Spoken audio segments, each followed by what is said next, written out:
Ya son las 7:02, entonces voy a dar por arrancada la charla. Bueno, el día de hoy me toca hablar algo de estatus epiléptico. Mi nombre es Natalia Triana, todos me conocen, para los que no, soy residente de segundo año. Entonces, vamos a arrancar pues de que primero, históricamente, de estatus epiléptico hay registros, incluso desde el 600 antes de Cristo. Esta es una tableta que encontraron en Babilonia en que hablan sobre una posible descripción de estatus epiléptico. Entonces hablan como de un hombre que aparentemente lo describían como que estaba poseído, que movía pues como sus ojos y su boca intermitentemente, y sobre todo pues a las noches, y que digamos que esta actividad no paraba y esto lo llevaba finalmente a la muerte. Posteriormente, pues al estatus epiléptico se le empezó a llamar état de mal, que es estado de mal epiléptico, y ya la primera vez pues que se refirieron como tal a estado epiléptico fue Trousseau en 1867, que consideraba que cuando la condición convulsiva era continua, casi que llevaba a que debería dársele una explicación a esto, y serían pues como pacientes que podrían llegar a morir. Entonces, ¿por qué es importante hablar de estatus epiléptico? Porque es la segunda emergencia neurológica después de la enfermedad cerebrovascular. Nos lleva a un 8% de admisiones hospitalarias y puede tener una mortalidad hasta el 30%. Esto, pues digamos, la tasa de mortalidad varía mucho entre los estudios, porque los estudios epidemiológicos, muchos han tenido como criterios de inclusión diferentes. Unos incluyen estado epiléptico convulsivo, otros los no convulsivos, otros juntos. Entonces esto ha variado mucho. Y también ha variado mucho pues como esa tasa, también teniendo en cuenta que la definición de estado epiléptico pues como que ha variado mucho en el tiempo. Y hay que recordar pues como que esto pues nos va a llevar a un daño y una muerte neuronal. Entonces pues la idea es evitar llegar hasta allá para mejorar el pronóstico de estos pacientes. Y el estado epiléptico se va a presentar hasta en un 10% de los pacientes que se encuentran en las unidades pues, de cuidado intensivo. Este es un estudio de la epidemiología del estado epiléptico. Fue el primero que salió después de la última definición del 2015 del estado epiléptico. Entonces aquí hablaban, pues lo que les dije, que había antes factores de variación con respecto a estos datos epidemiológicos, pero ya acá en este estudio pues nos muestran una incidencia más o menos en adultos de 36.1 en 100.000 habitantes, de un estado epiléptico no convulsivo de un 12.1%, un convulsivo de un 24%, teniendo en cuenta pues que el estado epiléptico no convulsivo puede ser, digamos, subdiagnosticado, porque pues el uso de videoelectroencefalograma continuo, pues no en todos los recursos está tan disponible. Y de los pacientes epilépticos, hasta un 16 a 25% van a presentar un estado epiléptico. Del estado epiléptico, un 7.2% va a ser refractario, un 1.2% superrefractario, y hay que tener en cuenta pues que los picos pues va a tener dos picos bimodales en niños y en ancianos, y en menores de 18 años se llega a presentar hasta en un 17.2%. Con respecto a la epidemiología, pues la epidemiología también, según etiologías, digamos que según la etiología que tenga, va a tener riesgo de presentar tanto convulsiones como estado epiléptico por esa etiología. Entonces, digamos que estas etiologías que mostramos acá son sobre todo pacientes que se encuentran en las unidades de cuidado intensivo, y podemos ver que un gran porcentaje en estas unidades se va a presentar pues con alteración del estado de conciencia. Inicialmente se presentan como un estado convulsivo y luego se va a transformar a un no convulsivo. Otras de las causas pues de mayor, digamos, porcentaje de presentación para estado epiléptico convulsivo en las UCIs va a ser la encefalitis autoinmune, también la encefalopatía hipóxico isquémica, que esta va a tener un gran porcentaje de que si presenta convulsiones sea estatus epiléptico en un 95%. Con respecto a la mortalidad, entonces hay que tener en cuenta que pues la mortalidad también varía pues de acuerdo a los centros, pero algo que sí se ha visto muy relacionado con la mortalidad es si preserva o no la conciencia. Entonces acá podemos ver en este cuadrito que todos, digamos, como lo vamos a dividir en síntomas motores y síntomas no motores, la mortalidad acá, CF, Case Fatality, va a estar aumentada en todos los pacientes que tienen alteración del estado de conciencia, que están en estupor o coma. Son las tasas más altas de mortalidad. Para hablar ya de la definición, entonces pues tenemos que saber que pues, la definición ha cambiado mucho en el tiempo, históricamente. La última y la más actual es en el 2015, pero desde 1964 se está hablando de estado epiléptico. Primero lo definían que era una crisis que persistía por un tiempo suficiente o se repetía para producir una condición epiléptica sostenida. Ya en 1981 lo definen como una crisis que persiste por tiempo suficiente o repite para que la recuperación entre una crisis y otra no ocurra. En 1993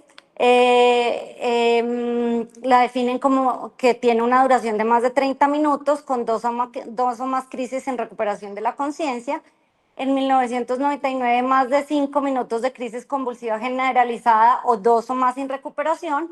Y en el 2012 la definen ya como 5 o más minutos de actividad clínica o eléctrica continua. Hay que tener en cuenta que ya acá en el 2012 empiezan a tener en cuenta la definición electroencefalográfica. Pues la última definición, que es la que digamos nos basamos actualmente, es la del 2015. Estas definiciones fueron dadas pues por la ILAE. Acá menciono pues al doctor Trinca, lo menciono porque prácticamente en toda la revisión de la literatura que hice, pues él está en el 90% pues de los artículos sobre estatus epiléptico. Y en esta definición, entonces, ya meten un poquito más de conceptos teniendo en cuenta la fisiopatología del estado epiléptico. Entonces definen que el estado epiléptico es que hay una falla en los mecanismos responsables de la terminación de las convulsiones y que hay un inicio de mecanismos que conducen a convulsiones anormalmente prolongadas. Entonces definen dos tiempos operacionales. El tiempo 1 es cuando consideran que, teniendo en cuenta que el 90% de las convulsiones pasan en 90 segundos, el tiempo 1 lo definen como ya que es un tiempo en que tiene poca probabilidad en que el paciente recupere solo, que no se detenga, y es un tiempo en el que ya hay que iniciar tratamiento. Y el tiempo operacional 2 es un tiempo en que la actividad convulsiva ya va a dejar secuelas a largo plazo y puede llevar a muerte neuronal, por tanto deberíamos tener un tratamiento más agresivo. Entonces, estos tiempos también pues, se definen según de qué estado epiléptico estamos hablando. Si es un estado epiléptico motor con crisis tónico-clónica generalizadas, vamos a hablar de que el tiempo 1 es 5 minutos y que el tiempo 2 es 30 minutos. Y ya cuando hablamos de estado epiléptico focal con alteración de la conciencia, hablamos de que el tiempo 1 es de 10 minutos y el tiempo 2 es a 60 minutos. Y cuando vamos a hablar del estado epiléptico de ausencias, teniendo en cuenta que las ausencias son pues unas crisis generalizadas que alteran la conciencia, digamos que acá lo ponen como un tiempo 1 de 10 a 15 minutos y un tiempo 2 pues como todavía desconocido. Entonces, para clasificar el estado epiléptico lo podemos clasificar de varias formas.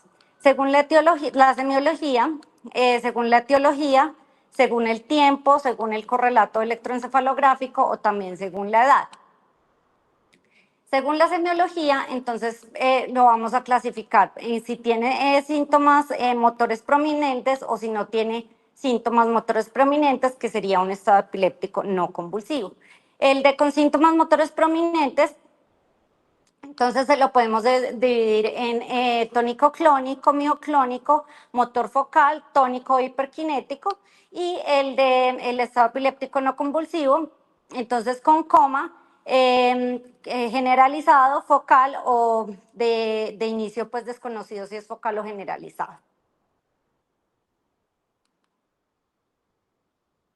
Entonces hay que tener en cuenta que esta segunda condición, el estado epiléptico no convulsivo, puede tener unas manifestaciones semiológicas que pueden variar. desde una simple confusión hasta estados de coma. Entonces podemos tener unos síntomas negativos, que pues, los síntomas negativos dados por anorexia, afasias, amnesias, pueden ser pacientes que están catatónicos, en coma, en letargo o solo una mirada fija, o hasta síntomas ya positivos que ya tengan agitación, agresión, que tengan delirio, llanto, espasmos faciales, nistagmos. Hay que tener en cuenta que el estado epiléptico no convulsivo, pues la gran mayoría tienen cualquiera de estos hallazgos, sean negativos o positivos, sobre todo los positivos, que son los que podemos llegar, digamos, a observar, pueden llegar a ser muy sutiles o imperceptibles, digamos, solo con el ojo clínico. Por eso ahorita ya vamos a ver la importancia pues, del videomonitoreo. La otra manera de clasificarlo es según la etiología. Entonces,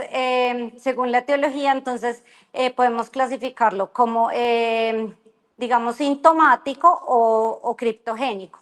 Dentro de los sintomáticos ya lo podemos clasificar, digamos, temporalmente como agudo. Entre estos están pues con un desencadenante pues claro, infecciones, enfermedad cerebrovascular, intoxicaciones. Bueno, hay una lista enorme de que nos podría dar causas de sintomático agudo. El remoto, entonces ya postraumáticos, después de una enfermedad, después de un ataque cerebrovascular. Los progresivos ya cuando hablamos de tumores cerebrales, de enfermedad del áfora o de epilepsias progresivas. Y ya criptogénicos que pues digamos no sabemos la causa del estatus epiléptico. Acá hay que tener en cuenta que tanto decir idiopático o genético no está correcto, porque las epilepsias idiopáticas generalizadas, si bien ellas pueden, digamos, a un paciente con una epilepsia idiopática generalizada puede llegar a un estatus epiléptico, como tal la epilepsia no es la causa, sino que, digamos, una mioclónica juvenil puede tener un desencadenante agudo que lo lleve al estatus. Entonces, dentro de, pues, de los datos que tenemos sobre la etiología, entonces vemos que un gran porcentaje van a ser sintomáticos, de los cuales pues lo que le sigue en porcentaje sería que fueran sintomáticos remotos, seguido de los sintomáticos agudos, y en un mucho menor porcentaje ya los criptogénicos. Dentro de las etiologías ya, una de las principales está pues la enfermedad cerebrovascular, seguida de las causas metabólicas o tóxico-metabólicas, los tumores, las infecciones o enfermedades inmunomediadas. Otra forma pues de clasificar el estado epiléptico es ya según el tiempo. Entonces, también lo podemos clasificar como refractario, que es que persiste a pesar de la administración de fármacos de primera y segunda línea.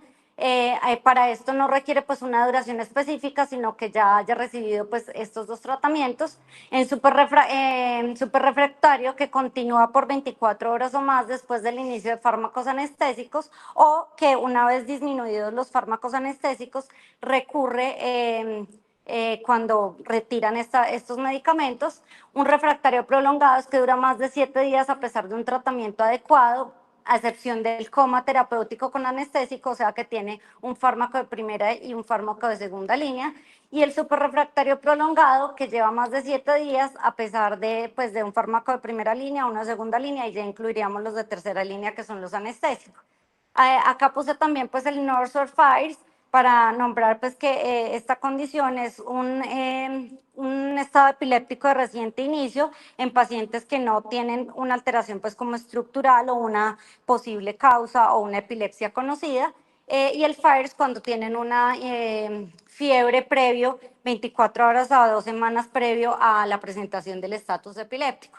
Pues en estos no voy a hacer mucho énfasis porque también hay una charla pues con respecto a estos temas. Entonces, con respecto a la fisiopatología, si bien la fisiopatología todavía no se conoce del todo, ya sabemos que hay pues una falla en los mecanismos de la inhibición, y hay un estímulo pues excitatorio. Entonces, primero digamos que vamos a tener fosforilación de proteínas seguido de apertura de canales iónicos que nos van a llevar a una liberación de neurotransmisores. Acá ya va a haber una alteración pues como en los receptores y va a haber una disminución en las subunidades de los receptores GABA y van a aumentar los receptores excitatorios para NMDA y AMPA y esto nos va a llevar pues como a aumentar la excitación y a llevar pues como a la crisis ictal. Esto también nos va a llevar a cambios pues como genéticos en la expresión en la expresión genética, en la metilación del DNA, por lo cual va a llevar pues al daño y muerte neuronal. Acá entonces podemos ver cómo pues en un estado epiléptico, digamos, la actividad celular, lo que pasa es que entra como el GABA a la célula y queda el glutamato también, que es el principal excitador. Entonces queda, digamos, fuera de la célula y eso nos hace prolongar estos mecanismos inhibitorios y excitatorios.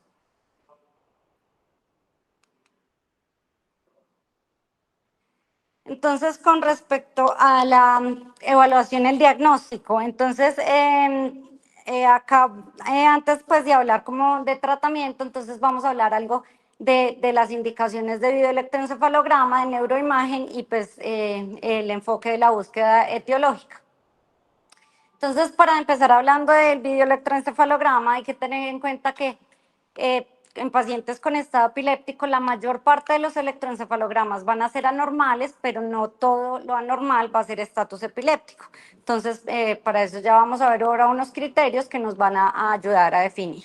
Entonces, ¿cuándo deberíamos tomar un videoelectroencefalograma? Entonces, teniendo en cuenta que un gran porcentaje de los pacientes que se presentan con un estado epiléptico motor, después del cese de la clínica motora, digamos que van a tener o sufrir una transformación de su estado epiléptico de uno convulsivo a no convulsivo, entonces deberíamos tomar un video los pacientes en que la convulsión pareció detenerse clínicamente, pero que no ha mejorado su estado basal.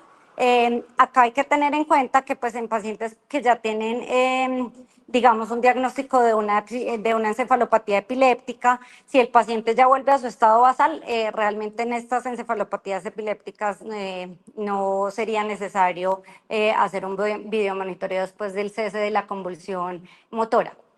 Otro, cuando hay el comportamiento o estado mental fluctuante en pacientes críticos, obnubilados o comatosos. A veces estos pacientes pueden mostrar signos muy sutiles, como simplemente una supraversión de la mirada o un nistagmus, también deberíamos hacerlo ahí. Cuando hay coma posanóxico, entonces después de una parada cardiorrespiratoria deberíamos hacer un videomonitoreo en estado epiléptico refractario y superrefractario, cuando estamos sospechando que hay una recaída del estatus, y si queremos pues también evaluar la eficiencia del tratamiento. Esto aplica pues para lo mismo que les digo de si, digamos, ya manejamos el estado epiléptico motor y ya estamos sospechando que tenga uno no convulsivo. Cuando vamos a llevar a un paciente pues a estallido supresión, que ya también vamos a hablar de esto algo, para monitorizar pues los cambios de estos pacientes. Entonces, hay que tener en cuenta que hay muchos estudios, este es un estudio pues ya viejito, pero desde eso se está hablando, de que después del control de un estado epiléptico motor, hasta un 48% de los pacientes demostró que seguían con convulsiones manifestadas en el electroencefalograma persistentes y de esos 14%, digamos, clasificaron para un estado epiléptico no convulsivo. Acá hay múltiples estudios, sobre todo pues de pacientes en unidades de cuidado intensivo que eran unidades de cuidado intensivo, sobre todo médicas, algunas quirúrgicas, en que mostraron que, digamos, los porcentajes de estado epiléptico en estos pacientes varían más o menos de un 7, 8% hasta un 16, 19%. Entonces vemos que es, pues, digamos, más frecuente de lo que uno cree y de estos porcentajes hay un buen porcentaje que llega a un estado epiléptico no convulsivo. Otra pregunta pues que nos deberíamos hacer es ya, bueno, le vamos a hacer el video monitoreo, pero ¿cuánto debería durar este video?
Hola, los que están en línea, ¿hasta dónde ya me escuchan y hasta dónde me escucharon? Bueno, Hasta el tiempo de la tele. listo. Eh, hace dos diapositivas, oh Dios. Bueno, voy a hacer un acá repaso rápido. Entonces, acá hablaba de cuánto tiempo debería demorar el electroencefalograma. Entonces, si se toma uno de rutina o uno continuo de rutina definido como un electroencefalograma de 30 minutos monitorizado con un tecnólogo que va a registrar pues la correlación electroclínica, y uno continuo que ya puede durar muchas horas. Entonces, pues la literatura nos muestra que con el monitoreo pues continuo nos va a detectar convulsiones hasta 3 veces más que pues con uno de rutina, y pues también se dieron cuenta que en la primera hora se detectaron más o menos 50% de los pacientes con convulsiones, y el resto sí dentro de las primeras 24 horas. Entonces, para eso acá hay un score. Entonces, este score pues, digamos, nos tiene, los factores que tiene en cuenta son las características del primer monitoreo electroencefalográfico para determinar el riesgo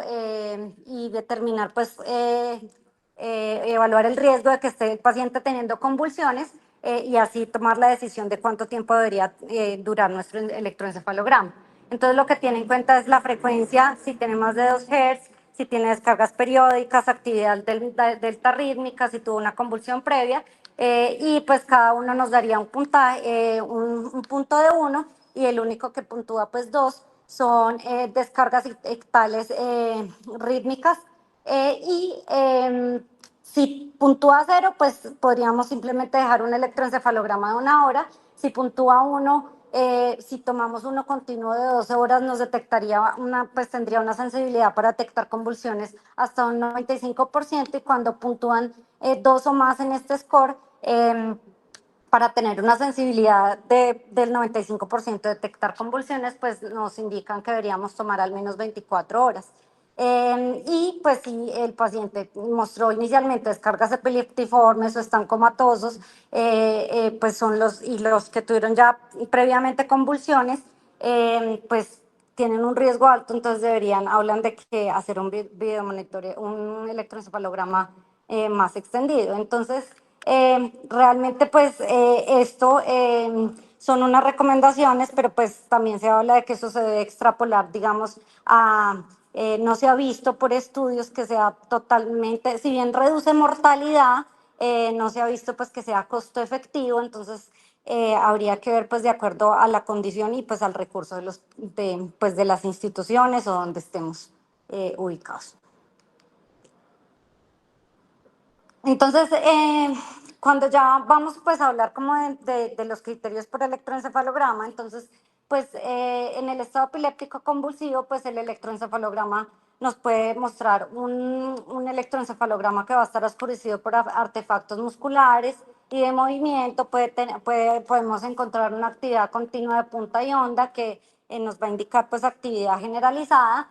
Ya en los motores puede que incluso no se notan, porque pues si hay en los focales motores, si son muy profundas las descargas, podríamos incluso no encontrar o ver una actividad convulsiva muy sutil. Y pues ya en el no convulsivo nos vamos a basar en los criterios de Salzburgo y para definir pues si está en un estado epiléptico no convulsivo, que ya vamos pues a nombrarlos. Entonces en el 2021, si bien la Sociedad de Cuidado Crítico definió como pues los criterios por electroencefalograma para definir convulsiones o convulsión electroclínica y estatus epiléptico. Entonces, ¿cómo definieron una convulsión electroclínica? Entonces, cuando había una correlación pues clínica y de electroencefalograma, pues con un patrón definitivo de cualquier duración. Entonces, tiene la manifestación clínica y la vamos a ver pues reflejada en el electroencefalograma. Y también acá nos incluye que si ponemos una medicación anticonvulsiva intravenosa, pues también haya una mejoría clínica y una mejoría en el electroencefalograma. Esto nos definiría una convulsión electroclínica. Para ya hablar de un estatus epiléptico electroclínico, entonces, si tiene actividad clínica motora, pues ya simplemente lo definiríamos por 5 minutos, que es ya la definición que les habíamos dicho. Pero si es no convulsiva, o sea, no tiene manifestaciones motoras, entonces la definición sería que tenga una convulsión electroclínica, o sea, que tenga las manifestaciones electroencefalográficas por 10 minutos continuos o por una duración total del 20% de cualquier periodo de grabación. Si son 60 minutos, sería por 12 minutos. Y eso es la definición electroclínica. Ahora, para una definición de la convulsión electrográfica, entonces sería que tengan descargas epileptiformes que van a más de 2.5 Hz por 10 segundos. Entonces, más o menos en 10 segundos veríamos más o menos de 25 a 26 descargas. Y para ya definir el estatus epiléptico electrográfico es que tenga una convulsión electrográfica o sea, estas descargas por 10 segundos, pero ya por más de 10 minutos o un 20% de cualquier periodo de grabación. Repito, en 60 minutos serían 12 minutos con el patrón. Entonces, para ser más claros, lo que les decía que no todo, pues, anormalidad en el electroencefalograma va a ser un estatus epiléptico. Entonces, acá vienen, pues, los criterios de Salzburgo que nos definirían el estado epiléptico no convulsivo. Entonces, cuando estamos ante una sospecha clínica de un estado epiléptico no convulsivo, entonces primero en el electroencefalograma vamos a ver si tiene descargas epileptiformes. Si las tiene, entonces si tiene la frecuencia mayor de 2.5 Hz, o sea que en 10 segundos van a tener más o menos 25, 26 descargas, entonces ahí estaríamos hablando de un estado epiléptico no convulsivo. O si tiene menos de 2.5, pero tiene fenómenos clínicos sutiles, o se le coloca una medicación intravenosa anticonvulsiva y mejora el patrón electroencefalográfico y mejora clínicamente, también estaríamos hablando de un estado epiléptico no convulsivo. Si tiene una actividad delta rítmica continua, pero y con una frecuencia mayor a 0.5 ciclos por segundo,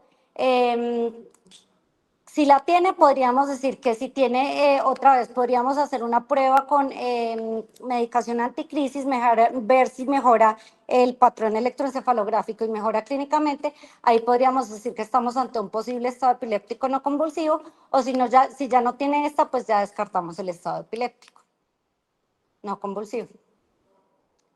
La neuroimagen, entonces la neuroimagen realmente para diagnosticarla no es necesaria en el estado epiléptico, pero la vamos a hacer o usar cuando el estado epiléptico se manifiesta como primera manifestación de epilepsia en un estado epiléptico de inicio focal, cuando queremos buscar una etiología, aunque a veces es difícil diferenciar entre los cambios en resonancia de si son por la etiología o si son pues por el estatus epiléptico, y si hay pues como unas banderas rojas que nos hagan pensar en que de buscar algo focal.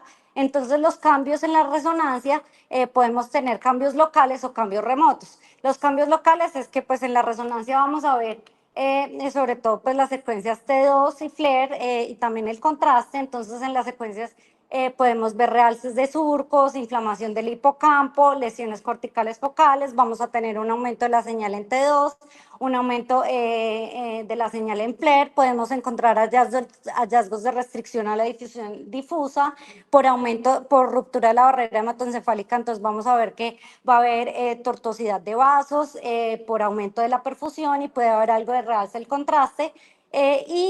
Los remotos los definen es cuando no, pues son cambios en la resonancia que no se originan, pues digamos, donde está el foco, sino que vamos a ver cambios en resonancia en lugares diferentes. Entonces esto se llama la diesquisis cerebelar, que ahí es observar, por ejemplo, lesiones diencefálicas, talámicas, sobre todo en el pulvinar, o anormalidades en el esplénico. Entonces acá podemos ver algunos de los cambios en resonancia, entonces hiperintensidades talámicas en el pulvinar, restricciones a la difusión, corticales y difusas, por ejemplo, también diesquisis cerebelar, que es lo que les decía que tenemos el foco epiléptico en otro lado, pero se va a manifestar pues en otra área del cerebro. Con respecto a la búsqueda teológica, entonces pues deberíamos, digamos, como hacer una aproximación diagnóstica, inicialmente pues como unos exámenes generales, glucosa, electrolitos, función renal, transaminasas, y ya posteriormente pues va avanzando pues el estado epiléptico, lo iremos enfocando según nuestra sospecha de cuál es la etiología. Entonces, si sospechamos una etiología pues tóxica, pedirle un panel toxicológico; si es infecciosa, pues una punción lumbar y cultivos, o sospechamos algo estructural, pues pedir ya la imagen. Y ya pues si llegamos a un NORS o avanza esto, pues ya sospecharíamos en causas pues más raras, extendemos las causas infecciosas, paraneoplásicas, autoinmunes. Entonces, pues estas tablas son, digamos, como muy saturadas, pero simplemente las traje para que pues vean que, digamos, que la búsqueda teológica podríamos extendernos en múltiples exámenes, tanto de líquido como séricos, intentando encontrar una búsqueda pues etiológica. Ya para el tratamiento, entonces, pues, bueno, acá ya sabemos, pues, no, para nosotros es muy importante el cerebro, entonces tiempo es cerebro, y acá hago mención del código crisis. El código crisis pienso que cada vez deberíamos implementarlo más, porque ahí este estudio mostró que el hecho de tener una alerta o un código crisis, digamos, en una institución, va a reducir el tiempo de administración de la segunda línea, de segunda línea de tratamiento, y esto nos va a ayudar a mejorar los resultados y el pronóstico en estos pacientes. Entonces, a menor tiempo, pues mejor pronóstico, menor tiempo de tratamiento, mejor pronóstico para los pacientes. Entonces, pues para el tratamiento hay que tener en cuenta de que el estado epiléptico, pues va a haber un relato que va a iniciar desde la casa, el paramédico que lo encuentra, luego pasa la información a los de la ambulancia pues a los de emergencias a la UCI, entonces siempre va a haber un correlato entre uno y otro, entonces hay que tener en cuenta como esos tiempos para definir cuánto tiempo el paciente lleva en estado epiléptico. Y digamos acá una evolución que podríamos tener en un paciente, por ejemplo, entonces un ejemplo es un paciente con una encefalitis pudiese haber estado iniciado con un estado con una manifestación afásica, luego tener una manifestación motora focal, luego convertirse en una tónico-clónica, luego pasar a un estado epiléptico no convulsivo, sin coma, luego con coma y así progresivamente. Entonces, siempre hay que tener en cuenta como todos los pasos que el paciente, digamos, da para cuando llegan a las unidades de cuidado intensivo o llegan ya a las manos de nosotros los neurólogos. Entonces, lo vamos a definir por estadios para también tratarlo y hacer nuestro pues, abordaje diagnóstico. Entonces, vamos desde el estadio 1 hasta el estadio 4, entonces el 1 es el temprano, el 2 el establecido, el 3 el refractario, el 4 super refractario, y así vamos a enfocar pues, nuestro tratamiento. Entonces, en la fase prehospitalaria la quise nombrar acá porque siempre es importante que nosotros indaguemos muy bien los antecedentes, si el paciente era epiléptico o no era epiléptico, si se venía tomando la medicación o no se venía tomando la medicación.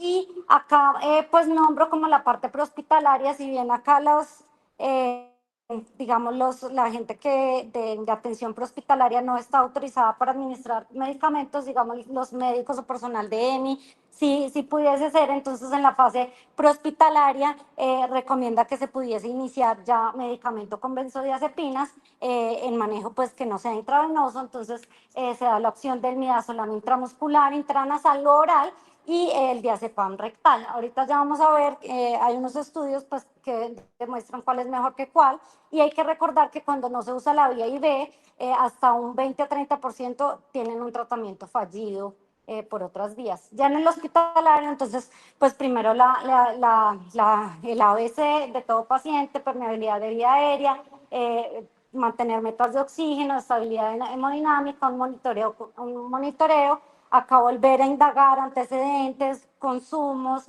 todas las etiologías, lo que los vecinos o el acompañante nos diga para poder seguir haciendo nuestro enfoque y hacer pues un examen neurológico en la admisión. Como exámenes iniciales cuando estamos ya en la parte hospitalaria, entonces básico, una glucometría, sí, pues hay hipoglicemia, reponerla, se habla con 50 mililitros de dextrosa en agua destilada al 50%, y también se recomiendan 100 miligramos de tiamina, en todos los casos pues que llegan con estado epiléptico, y ya ir midiendo pues como estas pruebas iniciales, electrolitos, función hepática. Los niveles de medicamentos se recomiendan antes de que pues iniciemos el tratamiento y de acuerdo pues a si venía o no recibiendo pues medicación. Y ya cuando vamos, ya entonces estamos ante el estado epiléptico temprano, entonces vamos a usar los medicamentos de primera línea. Estos están, pues el lorazepam, el midazolam y el diazepam. El lorazepam, pues digamos que acá en nuestro medio, pues el del lorazepam IV no lo tenemos, entonces pues podríamos usar el midazolam o el diazepam. Y pues para esto, entonces acá traje este estudio pues en que comparan el uso pues de midazolam intramuscular versus lorazepam IB, y este estudio muestra que el midazolam IB y M intramuscular fue incluso más efectivo que el lorazepam IB. Tanto en el análisis por intención a tratar como en protocolo se vio que las convulsiones terminaron más rápido con midazolam que con el lorazepam IB. Entonces, esta pues es, digamos, una opción acá en nuestro medio. Para el nivel 2 ya entonces estamos ante un estado epiléptico establecido ya en los 10 a 30 minutos, entonces ya deberíamos pues estar usando una medicación anticonvulsiva. Esta incluso la deberíamos usar pues siempre en pacientes que ya sabemos que convulsionan y que no tienen, digamos, que ya vienen recibiendo medicamentos anticonvulsivos. Acá podríamos, digamos, tener una excepción a la regla de poner anticrisis en pacientes, por ejemplo, que convulsionan, con la primera benzodiazepina y encontramos la causa que es una hipoglicemia. Ahí en ese caso, pues no necesitaríamos colocar medicación anticrisis, pero en el resto de casos, casi que pues si ya tienen el antecedente o si todavía no sabemos o es su primera crisis, deberíamos continuar con el tratamiento. Entonces, pues los medicamentos acá que vamos a usar va a estar el levetiracetam, el valproico, la fenitoína, el fenorbital y la lacosamida. Entonces acá hay un estudio en que esta es una revisión sistemática y un metaanálisis en que comparó pues como sobre todo estos medicamentos anticrisis que nos demostró este estudio, que el fenobarbital fue muy eficiente con el cese del estado epiléptico y duraban más con ausencia de convulsiones, pero el ácido valproico y la lacosamida mostraron mayor seguridad. El fenobarbital mostraba mucho más efectos adversos y hipotensión, y acá en entonces compararon un metaanálisis en que se compararon todos estos y acá mostraron pues que el ácido valproico fue como el más eficiente, seguido el fenobarbital, el levetiracetam y la fenitoína. Y pues este estudio que todos pues lo conocemos, en que se comparó el levetiracetam, la fenitoína y el valproato, no hubo diferencias significativas entre ellos, entonces ni en cese de convulsiones ni en efectos adversos, entonces digamos que podríamos usar cualquiera de estos. Entonces, ¿cómo lo vamos a escoger? ¿Cuál de todos? Entonces, pues tenemos que ver los efectos adversos, el perfil de seguridad según los antecedentes del paciente, y vamos a tener en cuenta tres cosas. Si tenemos que, nos dicen, no, él sí se toma la medicación, él se la toma, entonces pues asumimos que puede llegar a tener niveles adecuados, podríamos usar un medicamento diferente al que, al que el paciente venía tomando. Si sospechamos niveles bajos del medicamento, no se lo venía tomando, mitidosis, podríamos dar una dosis de carga del mismo medicamento que venía tomando.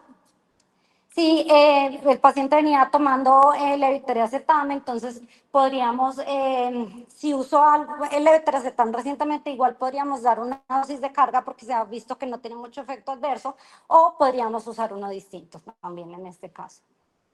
Entonces, acá nombro algo del brivaracetam porque pues nos están hablando mucho últimamente del brivaracetam, entonces pues qué tan efectivo puede ser en el estado epiléptico. Entonces realmente pues estos estudios mostraron que usar el brivaracetam, digamos que sí tiene un porcentaje de cese de convulsiones hasta un 66%, pero realmente igual concluyen que pues son muestras pequeñas, que deberíamos tener pues como estudios más grandes, pero en los que hay muestran que pues es efectivo.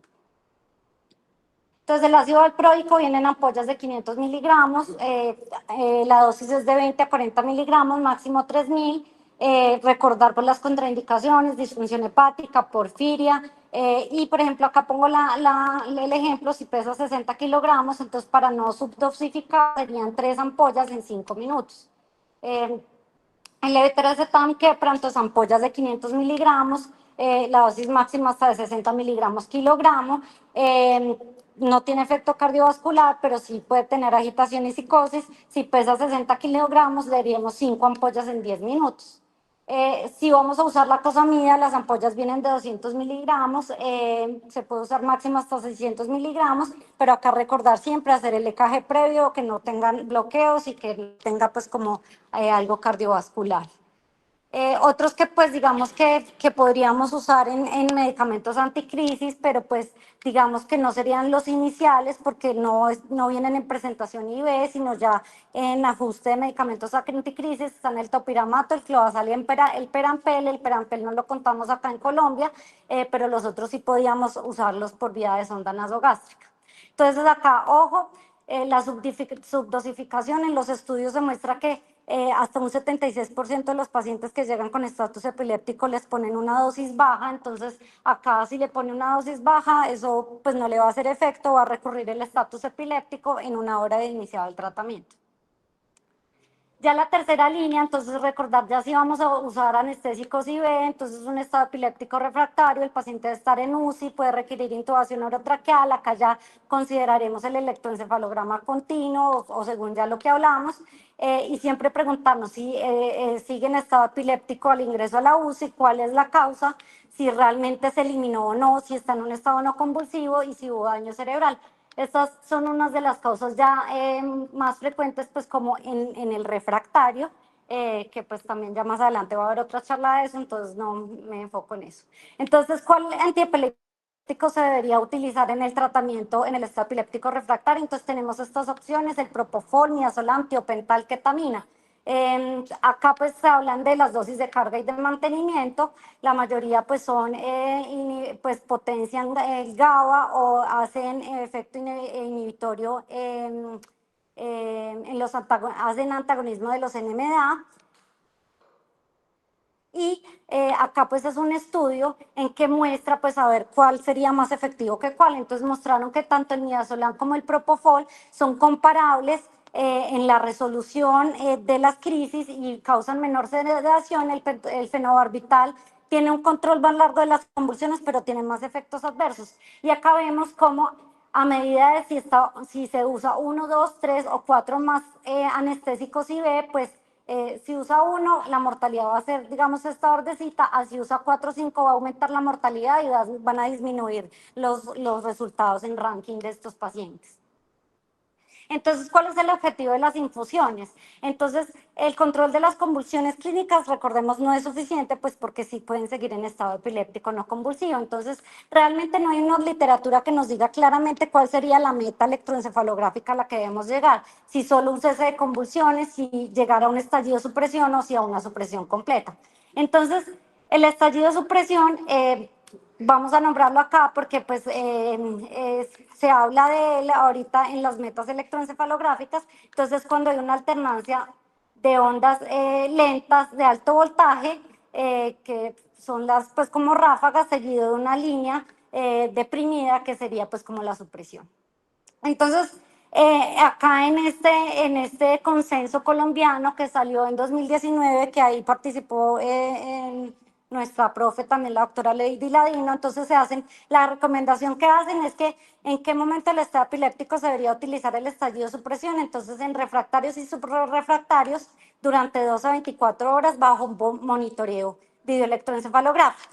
¿Y cuánto tiempo debería durar este estallido de supresión? Se recomendaría un periodo de 24 a 48 horas seguido de descensos graduales de los anestésicos.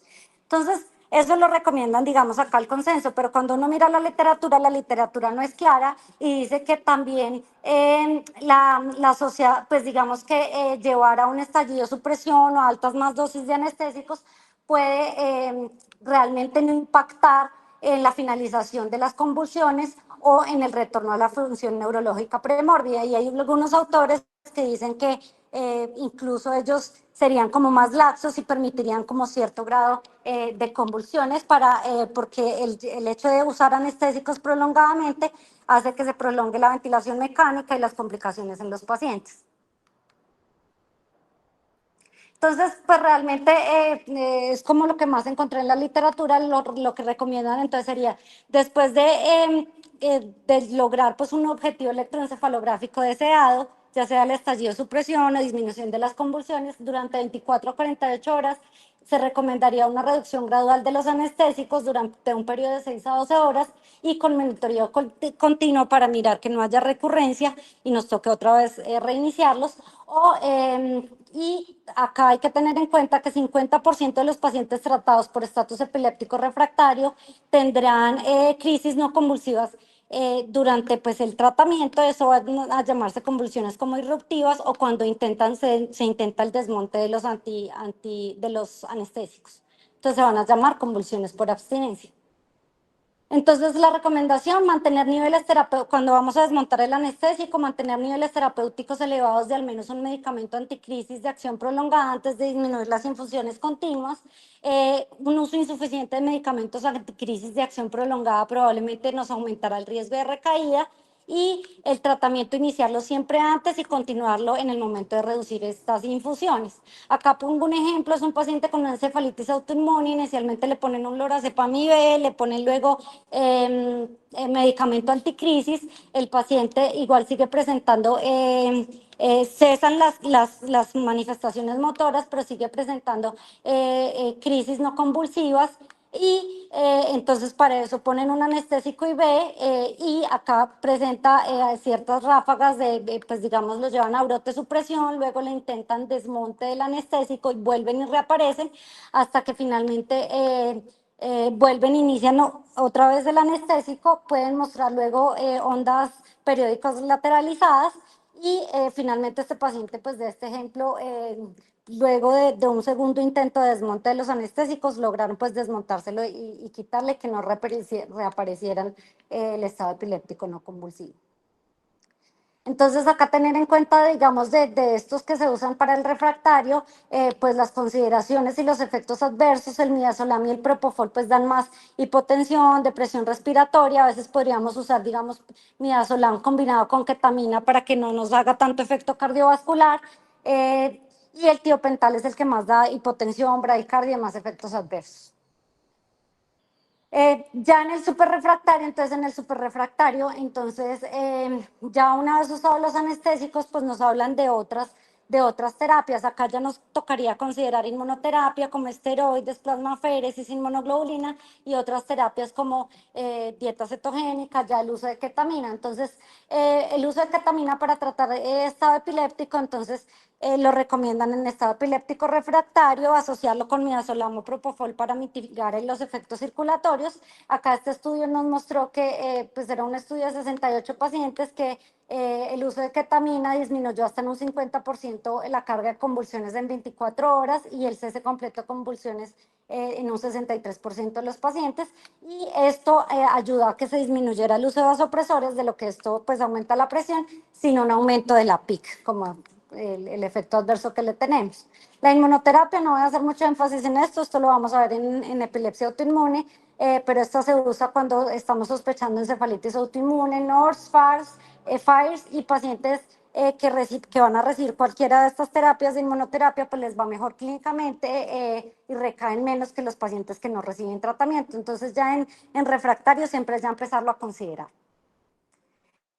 Por refractario, entonces, pues nos hablan de muchas terapias, no hay estudios todavía lo suficientemente consistentes, pero recomendaciones ya un poco más consistentes de esas otras terapias. Entonces, la cirugía de epilepsia, entonces ya la recomiendan en un estado súper refractario que tiene una epilepsia focal lesional o en una epilepsia focal continua.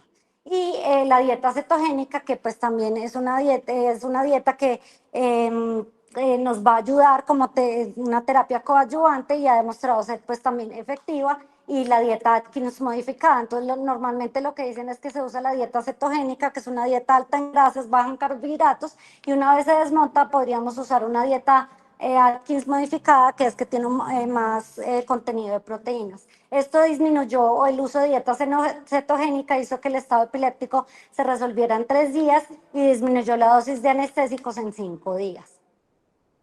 Esto es como un pues, algoritmo de manejo rápido. Entonces, las primeras líneas benzodiazepinas, Luego medicamentos anticrisis, si la crisis es focal, podríamos, digamos, simplemente combinar más medicamentos anticrisis antes de considerar usar medicamentos sedantes.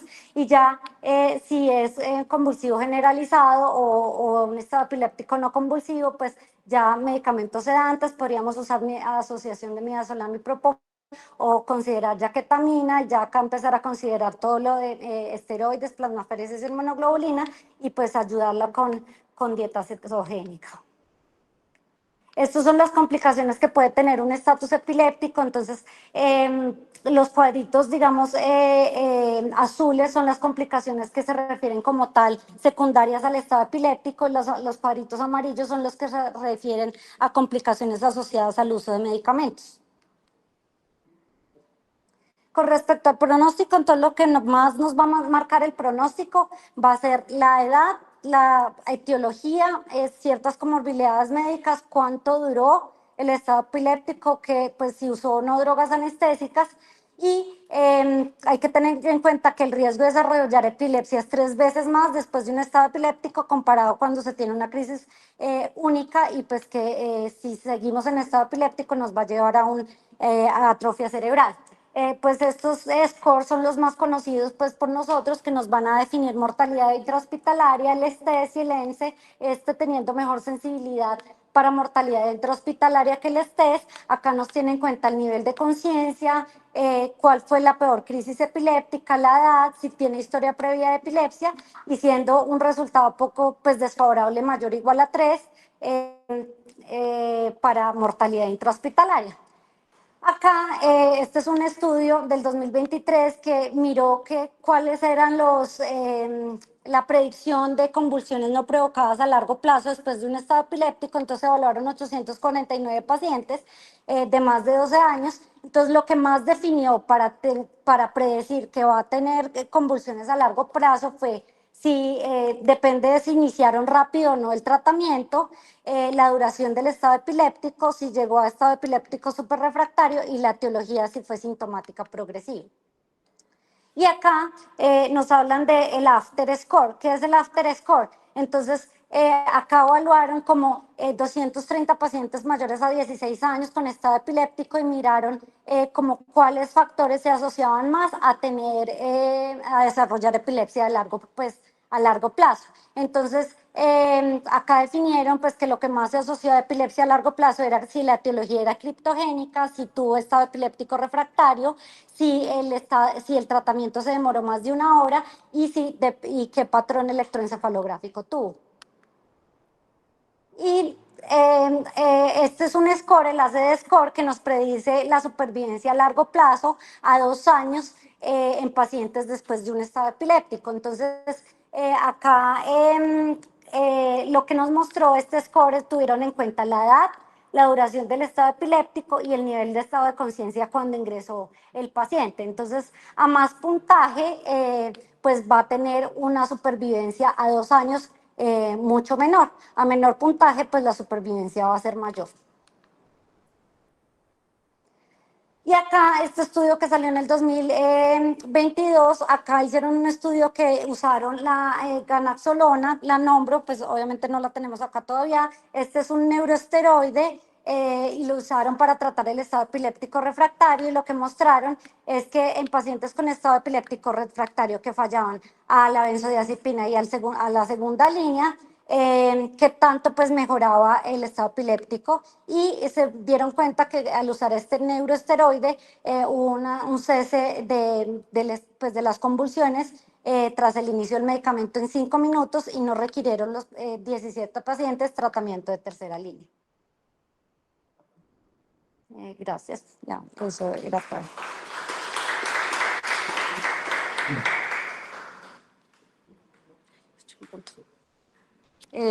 Preguntas, aclaraciones de alguien de los que está en línea.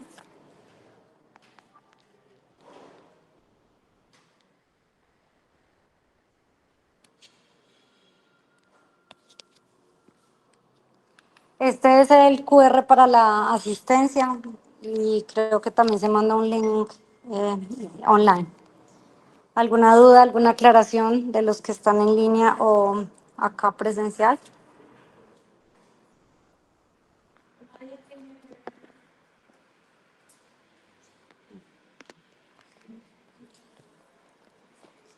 Profe Yamile. Pues lo vamos a aclarar mucho más en la charla de las epilepsias autoinmunes y las crisis autoinmunes, pero recordar que la única causa de NORS y de FIRES no es etiologías autoinmunes, ¿cierto? Entonces, tener un NORS no equivale directamente a iniciar inmunoterapia. Sí es muy frecuente que el NORS sea de origen autoinmune, pero no es como la única causa y hay que tener en cuenta que no es pues como que inmediatamente si tenemos un NORS ya vamos a, pero eso lo va a aclarar más Santiago, pues en, eso esperamos. Sí, entonces pues como que no es automático, ¿cierto? O sea, lo más probable es que sea autoinmune, pero no es el único, pues como la única causa de NORS. Porque no se refiere a un estatus epiléptico de novo, que es súper refractario, ¿cierto? Sí. Que no tenía. Que nunca, exactamente, por eso es de nuevo, nunca había tenido epilepsia antes y hizo un estado epiléptico. Con respecto a lo del electro, como mencionaste y como hemos hablado también en otras charlas, pues una de las dificultades en nuestro entorno y en la mayoría de los entornos latinoamericanos es el acceso al electroencefalograma. No tenemos suficientes máquinas, entonces muchas veces no podemos hacer esos tiempos tan prolongados de registro pues que tenemos ahí anotados. Y entonces a veces terminamos haciendo pues como tiempos más cortos. En otros sitios pues realmente el electroencefalograma sí es continuo y se queda la máquina conectada a un paciente por días hasta que sale del estatus y pasan más de 12 horas sin crisis y ahí ya sí los desconectan, entonces puedes pasar hasta días o semanas conectados a las máquinas, pero aquí pues no es tan factible hacer eso. Entonces terminamos haciendo pues como cosas que no están propiamente en protocolos, pero es como lo que tenemos de acceso suficiente. Con respecto a lo que hablabas, que es una idea muy bonita y que en realidad se utiliza mucho en Europa y en Estados Unidos, de hacer una primera hora de registro, revisarla inmediatamente y con eso definir cuántas horas se siguen haciendo, pues es una muy buena idea. Ahí ya la situación es como lograr adaptar dentro de cada hospital que sí haya disponibilidad del epileptólogo para que pueda leer esa hora rápidamente y que pueda, que eso pues tiene miles de limitaciones, pues no solamente propiamente el epileptólogo, sino cosas tan sencillas como que el equipo está conectado al paciente y no tiene forma de conectarse a internet para poder enviar la información y poder hacer pues como la lectura rápida. Entonces toca desconectarlo, llevarlo a otro sitio para que pueda pasar internet y el montón de cosas y pues todo eso terminan siendo limitantes, pero sí sería lo ideal pues como a futuro. Y como mencionaste, pues el código crisis sí sería algo que sería bueno que todas nuestras instituciones tuvieran. No habla solamente de estado epiléptico, sino de cualquier crisis de alto riesgo. Fue un esquema que inicialmente crearon los españoles, viene del Hospital Valdebrón en Barcelona, y ellos lo que hicieron fue crear inclusive una escala para el código crisis, para definir cuáles pacientes entraban a ese código crisis, que es la escala de Adán, y lo que busca la escala de Adán es tamizar rápidamente pacientes con crisis